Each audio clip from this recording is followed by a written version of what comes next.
Ang bibigyan nila, walang bibigyan, walang nabubuo, walang punta. Okay?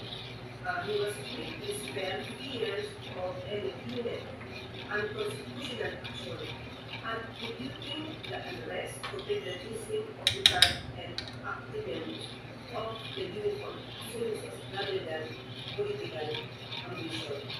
So, alam ko kasi sabi niya, yung pag-iingat ay, ano to, attributing the unrest to patriotism. So, yung pagkatawag, nasa pinalo niya, wala naman doon ang umupo, pero may discontentment. So, yung pag-iingay ay act of patriotism nito mga retired and active members. Active members, mga actors, so ibig sabihin may alam. Si Mayor Pedro Gonzalo, ito kaya ay kahit paano ay na-inform niya ang kasigaluhan sa Pangulo, General Robert. Kasama pa siya, isa pa siya sa nag-reveal na ito na noong discontent ng mga retired and junior officers. And I myself have personal experience. Okay? The start of the events, conversations, and encounters that shed light on the frustrations. So, may alam siya, personal experience niya, about frustrations within the dahil and setups. Ano ito ba yung nangyari before o yung nangyari ngayon? Diba? Yung nangyari before, yung nangyari yung mga president, makakagala ko yun.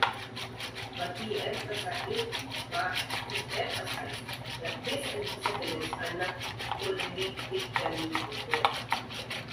So, meron siya. At kung hindi nalilin na ito na siya is being carried with 80 billion diba? Hindi niya nalilin ito di mo siya yung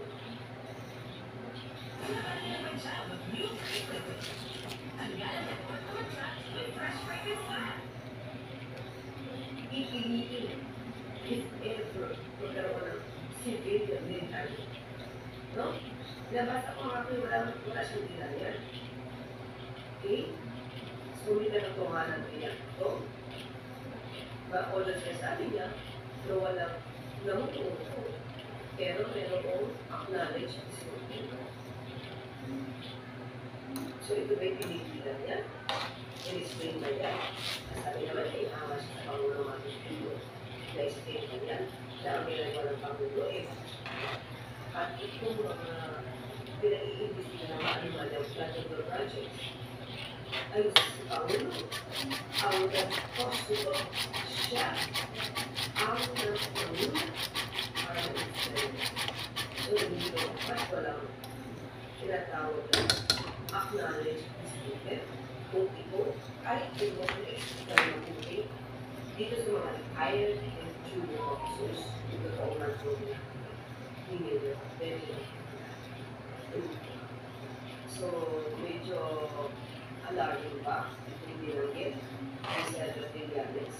Patungkol sa di umano pagtapik. No? Pagtapik kay Mayor kasi mag-lead ng civilian military. Okay?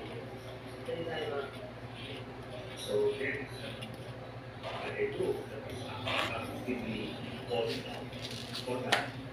And party, ano doon sa pinapasok nila sa transition vaccine. Tapos, so in other words, hindi mo nalilay, may active group talaga, may active group na hindi mo nag-discutin ito. Pero di ba ako rin? Ano na?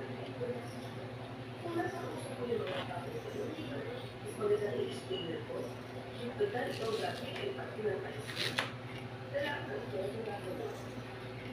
Pero ano, para sa taong ano, diba?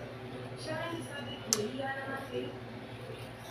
Dahil hindi naman disbayado ang pagkakulit kasi sa nangyaring maano man yung sila ito.